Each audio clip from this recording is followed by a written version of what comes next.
Hello and welcome to the amazing session of Dhamaka batch. तो आ गए हम lecture number 13 topic orbitals and quantum number. तो चलिए शुरू करते हैं।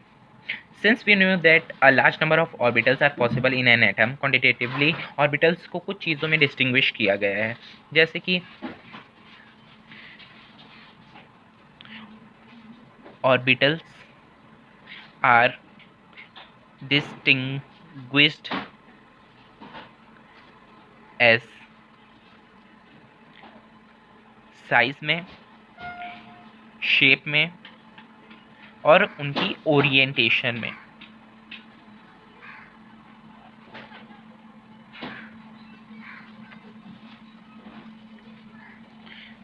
साइज के बारे में हम जानते हैं, अगर ऑर्बिटल की साइज़ कम होगी तो इसका मतलब ये है कि हम ये देख पाएंगे कि जो इलेक्ट्रॉन है वो न्यूक्लियस के बेहद ही करीब में है। जैसे जो न्यूक्लियस ये बना लेते हैं हम, और ये इलेक्ट्रॉन, अगर ऑर्बिटल की साइज़ कम होगी मतलब ये बहुत ज़्यादा इसके करीब में होगा, क्योंकि यहाँ पर होता है पॉजिटिव चार्ज और यहाँ होता है इलेक्ट्रॉन, तो कहीं ना कहीं ये थोड़ा सा इसकी तरफ बढ़ेगा, इस तरीके से कॉन्ट्रैक्टेड रहेगा। तो इससे ये पता चलता है हमको कि जैसे अगर और ऑर्बिटल की साइज़ कम रहती है तो वो न्यूक्लियस के बहुत ही करीब में है। अब सेकेंड, शेप तो इजी है, शेप हम बाद में समझेंगे। ओरिएंटेशन का मतलब हम समझते हैं कि इलेक्ट्रॉन को ढूंढने की या फाइंड करने की संभावना अलोंग डायरेक्शन बढ़ जाएगी। समझ में आया कि हम इलेक्ट्रॉन को क्या बोलते हैं अलग अलग डायरेक्शन में कैसे ढूंढ सकते हैं, वो हम आगे देखेंगे आगे के लेक्चर्स में। और एटॉमिक ऑर्बिटल्स को हम क्वांटम नंबर भी कहते हैं। हर ऑर्बिटल्स को 3 क्वांटम नंबर में लेबल्ड किया गया है, labelled as 3 quantum number. First है प्रिंसिपल क्वांटम नंबर। अगर आपने लास्ट लेक्चर देखा है तो आपको ये पता होगा, प्रिंसिपल क्वांटम नंबर। सेकेंड है एजीमुथल क्वांटम नंबर। थर्ड है मैग्नेटिक क्वांटम नंबर। इसको किससे डिनोट करेंगे? प्रिंसिपल क्वांटम नंबर को n से, एजीमुथल को हम l से करेंगे और मैग्नेटिक क्वांटम नंबर को हम m से डिनोट करेंगे। तो आइए हम फर्स्ट वाला क्वांटम नंबर समझते हैं, principal quantum number. These are positive integer where value of n is, ये जो होते हैं प्रिंसिपल क्वांटम नंबर, ये होते हैं positive integers, positive integers where जो n की वैल्यू होती है वो 1, 2, 3 and so on. The principal quantum number determines the size. अब इसके बारे में हम समझते हैं कि the principal quantum number determines the size and to large extent the energy of the orbitals। इसका मतलब ये है कि ये हमें साइज के बारे में बताता है और कहीं ना कहीं हमें ऑर्बिटल्स की एनर्जी के बारे में भी बताता है principal quantum number. It determines या आइडेंटिफाइज द शेल, ये शेल के बारे में भी बताता है। जैसे कि अगर वैल्यू ऑफ n इंक्रीज करेगी तो नंबर ऑफ ऑर्बिटल्स भी इंक्रीज होंगे, नंबर ऑफ ऑर्बिटल्स भी इंक्रीज होंगे। फॉर एग्जांपल, जैसे n की वैल्यू है 1, तो ये कौन से शेल में आएगा? ये k शेल में आएगा। अगर यहीं पर अगर 2 वैल्यू हो गई तो ये कौन से शेल में आएगा? l। अगर 3 हो गई तो ये होगा m, और 4 n की वैल्यू 4 होगी तो यहाँ आएगा n, nth शेल में। और अगर हमें इलेक्ट्रॉन जानना है कि नंबर ऑफ शेल में इलेक्ट्रॉन कितने हैं या शेल कितनी है, तो वहाँ पर नॉर्मली क्वेश्चन में दिया रहेगा कि क्वेश्चन मान लो ऐसा है, find number of electron in two shell, मतलब दो शेल में कितने नंबर ऑफ इलेक्ट्रॉन आपको मिलेंगे। तो इसका एक बेसिक सा फॉर्मूला होता है, पहले हम n की वैल्यू लिख लेते हैं। शेल ये 2 है तो n इज इक्वल टू 2 लिखेंगे। और अगर हमें इलेक्ट्रॉन जानना है तो इलेक्ट्रॉन जानने के लिए यहाँ हम करेंगे n स्क्वायर, 2n स्क्वायर। जो ये n है यहाँ पर इसकी वैल्यू आएगी 2 ब्रैकेट में 2 का स्क्वायर, मतलब ये हो जाएगा 2 इंटू 4, मीन्स इसमें इलेक्ट्रॉन कितने हैं, 8 इलेक्ट्रॉन्स। और ऑर्बिटल्स अगर हमको जाननी है कि ऑर्बिटल्स कितनी है, तो इसका फॉर्मूला होता है एन स्क्वायर, मतलब एन की जगह इसकी वैल्यू लिखेंगे, मतलब 2 का स्क्वायर, इसका मतलब इसमें ऑर्बिटल्स हैं 4। इतना समझ में आया। इसी तरीके से हम सेकंड क्वेश्चन ले लेते हैं। मान लो यहाँ 2 की जगह 4 शेल लिखी हुई है, तो हमको इसमें जानना है कितने इलेक्ट्रॉन्स हैं। तो फॉर्मूला लिखेंगे 2n स्क्वायर, एन की जगह 4 लिखेंगे, 2 4 का square, 2 into 16 is equal to 32 electrons है फोर्थ शेल में। इसकी प्रैक्टिस करेंगे तो और अच्छे से बनेगा। अब आते हैं हम सेकंड क्वांटम नंबर में, that is azimuthal quantum number, जिसको हम एल से डिनोट करते हैं। और एजीमुथल क्वांटम नंबर को हम और भी क्या कह सकते हैं, orbital angular momentum quantum number.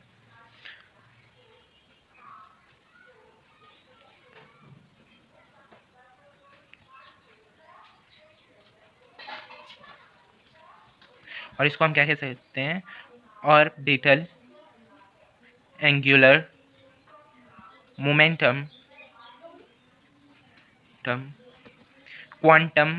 Quantum number. इधर समझ में आया।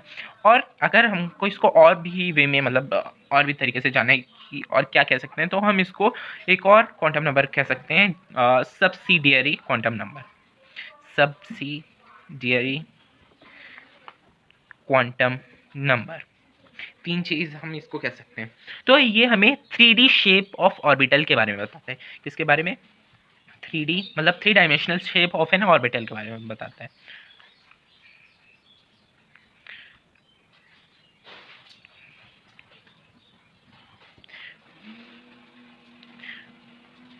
फॉर गिवन वैल्यू n, मान लो कोई वैल्यू है n,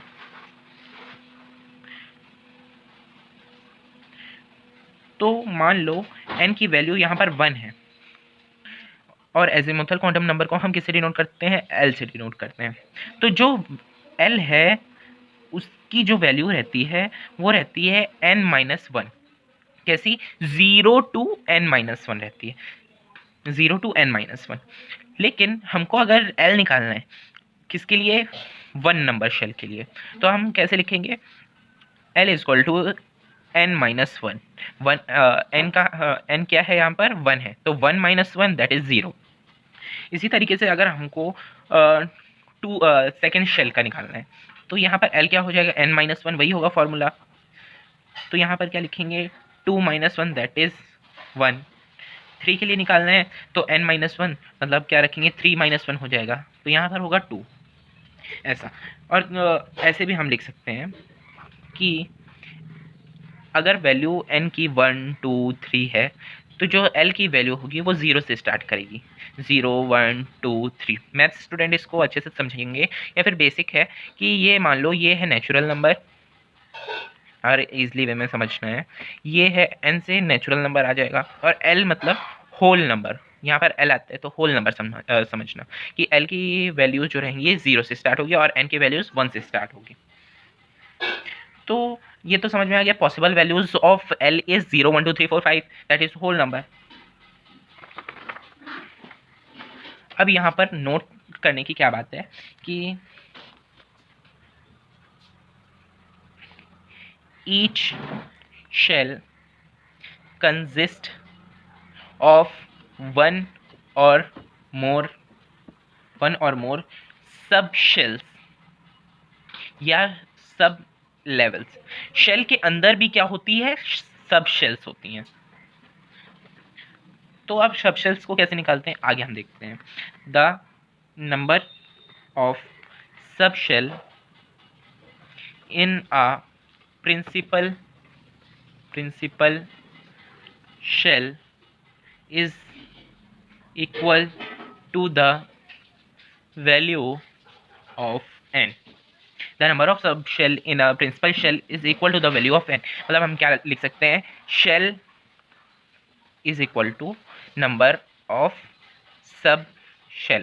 अगर shell हमारे पास 1 है तो ये भी सब shell भी 1 होगा, ऐसे 2 है तो 2 होगा, 3 है तो 3। जो नंबर ऑफ सब शेल है वो एल से डिनोट होगा, और ये शेल तो आपको पता है एन से डिनोट होता है। तो एग्जांपल ले लेते हैं, मान लो फर्स्ट शेल का हमको समझना है, तो सबसे पहले हमको क्या पता है, प्रिंसिपल क्वांटम नंबर से हम देखते हैं। शेल को हम किससे डिनोट करेंगे, एन से। N is equal to first shell है तो 1, इसका मतलब जो ये नंबर ऑफ सब शेल रहेगा वो भी 1 ही रहेगा। तो एल में सबसे पहली वैल्यू क्या आती है, 0 आती है, तो यहाँ 0 हो जाएगा। इसी तरीके से अगर हमें सेकेंड शेल की बात करनी है तो हम कैसे करेंगे, n इज इक्वल टू 2 हो जाएगा। मतलब l में हम क्या रखेंगे, l की वैल्यू भी यहाँ पर, मतलब शेल जो रहेगा सब शेल वो रहेगा यहाँ पर, इसकी भी वैल्यू 2 रहनी चाहिए, मतलब 0 और 1 अभी हमने पढ़ा था। और थर्ड शेल की बात करेंगे तो n is equal to 3, means sub shell जो होना चाहिए उसमें भी 3 होना चाहिए, तो L इज इक्वल टू 0.2। इतना समझ में आया, आई होप सो समझ में आ गया होगा। तो अब हम इसको एक और इजी वे में समझते हैं। मान लो वैल्यू ऑफ L जो है वो है 0, 1, 2, 3, तो इसका हम नोटेशन सब शेल से कैसे करेंगे, नोटेशन फॉर सब शेल 0 है, मतलब ये फर्स्ट वाली वैल्यू है, ये सेकंड है, ये थर्ड है, जो 2 है वो थर्ड है, वो जो 3 है ये फोर्थ है। तो ऐसे हम नोटेशन क्या करेंगे, 0 का S हो जाएगा, 1 का P हो जाएगा, 2 का D हो जाएगा, 3 का F हो जाएगा, एंड सो ऑन हम कर सकते हैं। तो अगर जो n की वैल्यू है वो मान लो 1, 2, 3 ऐसे आई, तो जो L की वैल्यू रहेगी वो कैसे हम करते हैं, पहले समझते हैं। जैसे n है, n इज इक्वल टू 1, ये सबसे स्मॉलेस्ट इसकी डिजिट है, तो यहाँ l के लिए भी सब शेल जो है वो कितनी होगी, वो 1 होगी। 1 का मतलब क्या होगा, वो 0 होगी। और मान लो ये 2 है, तो इसका मतलब जो पहली सब शेल रहेगी वो 0 होगी, और जो दूसरी वाली रहेगी वो 1 रहेगी। अभी हमने समझा कि सेकंड शेल में n is equal to 2, sub shell जो रहेगी 0 और 1 रहेगी, मतलब ये दोनों रहेंगे। तो हम इसको सब शेल के नोटेशन में कैसे लिखेंगे, सब शेल के नोटेशन में अगर ये 0 है तो ये s हो गया, ये 0 है तो s हो गया, 1 है तो p हो गया। ये हमको कहाँ से समझ में आया, ये वाली वैल्यू से। और नंबर ऑफ शेल अब हम यहाँ पर डाल देंगे, जो शेल है वो यहाँ पर डालेंगे 1, ये 2, ये 2, यहाँ पर 1s 2s 2p। इस टाइप से हम आगे भी सॉल्व कर सकते हैं इजीली। इतना समझ में आया, अगर नहीं समझ में आया तो आप फिर से बैक कर लीजिएगा वीडियो, और ताकि आपको और अच्छे से समझ में आए। अब हम पढ़ते हैं थर्ड टाइप का quantum number, that is magnetic quantum number. ये हमें स्पेशियल ओरिएंटेशन के बारे में बताता है with respect to standard set of coordinate axis. अभी ये थोड़ा सा सुनने में थोड़ा डेंजरस या अटपटा लग रहा होगा, लेकिन अभी हम आगे समझेंगे तो हमको अच्छे से समझ में आएगा। जैसे कि ये हमको किसके बारे में बताता है, स्पेशियल ओरिएंटेशन के बारे में बताता है अलोंग डिफरेंट डायरेक्शंस, मतलब कौन कौन सी डायरेक्शन में ये होता है, मतलब ये कौन से कोऑर्डिनेट एक्सिस पे लाई करता है। फॉर एनी सब शेल,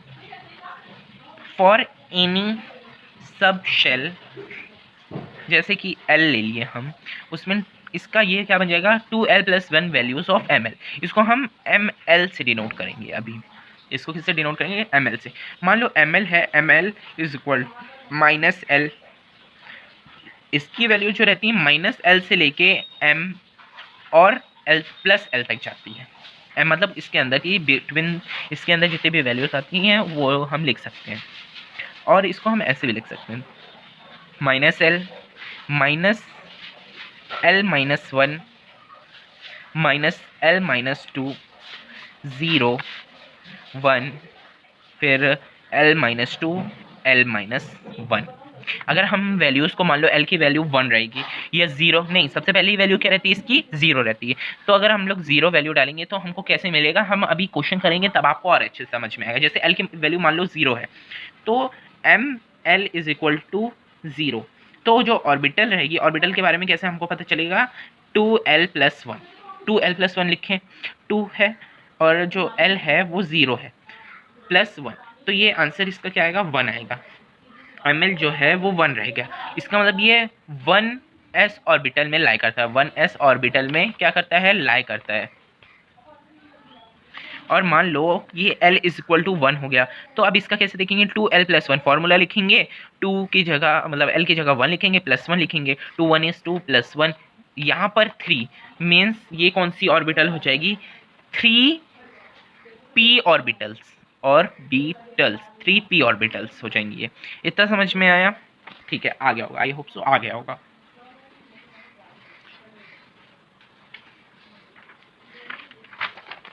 नोट डाउन कर लीजिए अगर आपको करना है तो।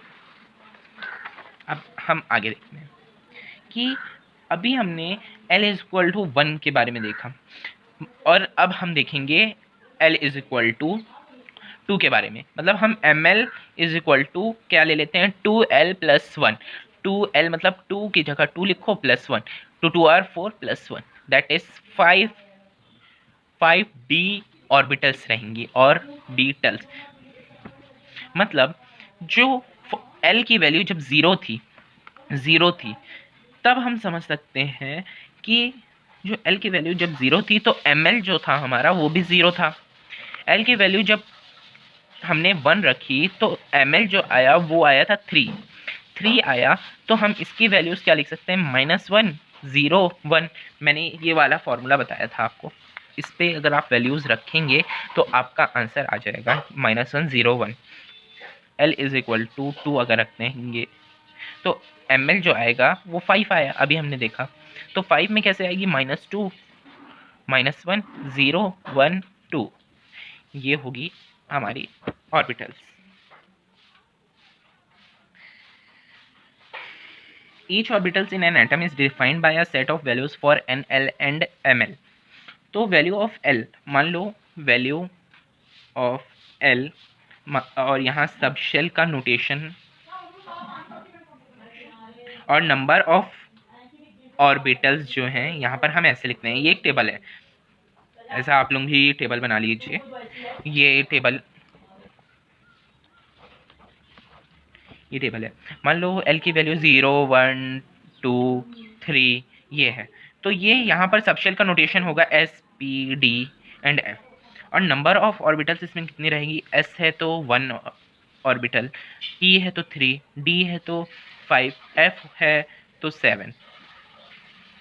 और ऑर्बिटल्स का कैसे बनता है आपको पता होगा, आपको जानना चाहिए कि ये ऐसा बॉक्स, 3 के लिए 3 बॉक्स, 5 के लिए 5 बॉक्स, 7 के लिए 7 बॉक्स ऐसे बनता है, 4 5 6 7, ये हम आगे पढ़ेंगे।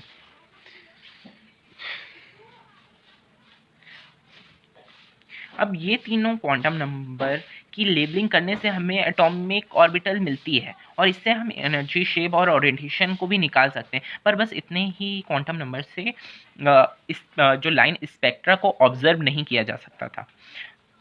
तो अगर इन केस मल्टी इलेक्ट्रॉन्स आ गए, मल्टी इलेक्ट्रॉन्स मतलब एक से ज़्यादा इलेक्ट्रॉन वाला वो आ गया सिस्टम, जैसे for two lines doublet system होता है, डबलेट, फॉर 3 लाइंस ट्रिपलेट, बहुत ही क्लोज स्पेस्ड लाइन रहती हैं। This suggest the presence of few more energy levels than predicted by the 3 quantum numbers। तो अब यहाँ पर क्या हुआ, 4th in 1925 की बात है। George Uhlenbeck and Samuel Goudsmit propose the fourth orbital quantum number known as the electron spin quantum number that is denoted by MS. मतलब जो फोर्थ क्वांटम नंबर्स को क्वांटम नंबर लाया गया, उसका क्या नाम रख दिया? इलेक्ट्रॉन स्पिन क्वांटम नंबर, जिसको हम एम एस से डिनोट करते हैं या सिंपली हम एस से भी डिनोट कर सकते हैं। जो इलेक्ट्रॉन रहता है वो अपनी ही एक्सिस पर मूव करता है, जैसे कि हमारी जो अर्थ होती है वो भी अपनी ही एक्सिस पे मूव करती है अराउंड सन के। इलेक्ट्रॉन के पास खुद का चार्ज प्लस मास होता है और स्पिन एंगुलर मोमेंटम रहता है। इलेक्ट्रॉन के पास क्या रहता है? खुद का चार्ज रहता है, मास रहता है और स्पिन एंगुलर मोमेंटम रहता है। स्पिन एंगुलर मोमेंटम जो होता है वो वेक्टर क्वांटिटी होती है, vector quantity. It has plus half और minus half values and these are called to spin states of the electron. It is represented by, मतलब इसको कैसे रिप्रेजेंट करते हैं? कुछ वाई टाइप का साइन रहता है, साइन स्पिन अप के लिए, और कुछ ऐसा साइन रहता है, वही साइन रहता है स्पिन डाउन के लिए। दो स्पिन रहती है up and down for two electrons. क्या? For two electrons M S, मतलब एम एस का मतलब मैंने अभी बताया था, electron spin quantum number plus half and minus half are said to have opposite spin। मतलब एक का स्पिन मान लो ऐसा है तो दूसरे का ऐसा होगा, एक का ऐसा है तो दूसरे का कुछ ऐसा होना चाहिए, opposite spin. N orbital can not hold more than two electrons. एक ऑर्बिटल्स में बस दो ही इलेक्ट्रॉन्स रह सकते हैं and these two should have opposite spin रहना ज़रूरी है, अपोजिट स्पिन्स। तो आज के लिए इतना ही। Thank you for watching my video.